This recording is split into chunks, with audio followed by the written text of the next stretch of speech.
Magandang hapon! Kumusta po?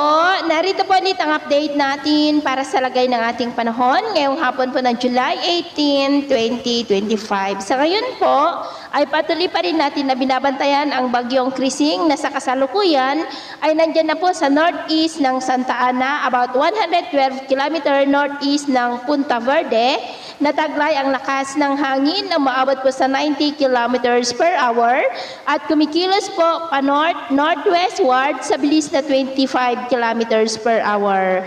At anumang sandali ay magsimula na yan na tawirin ang mga isla ng extreme northern Luzon at habang tumatawid ang bagyo ay nagpapaulan naman ang habagat dyan sa may Central Luzon, Metro Manila, Southern Luzon, Visayas at Western section ng Mindanao. Bukas ng hapon, posible po na makalabas na yan dito sa ating area of responsibility. Pero sa susunod po na mga araw, posible ulit na may panibagong sama ng panahon na magsimula na mabuo dyan sa silangan ng Luzon na posible ulit na maging bagyo na patuloy na manghahatak ng habagat na patuloy naman na magpapaulan sa kanluran ng ating bansa hanggang next week at ang susunod na bagyo ay tatawagin po sa local name na Bagyong Dante.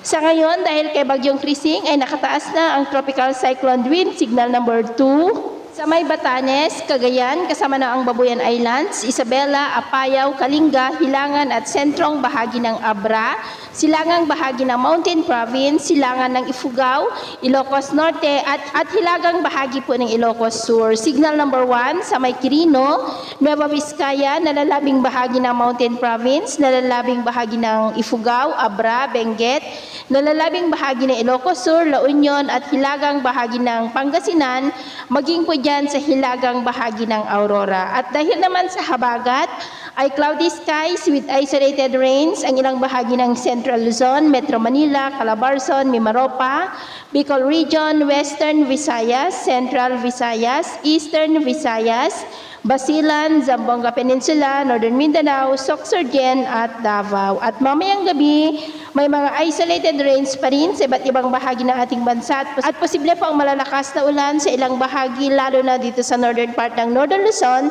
dahil po yan sa bagyo kaya mag-ingat po tayo dahil posible pa rin ang mga banta ng mga pagbaha at pagguho ng lupa.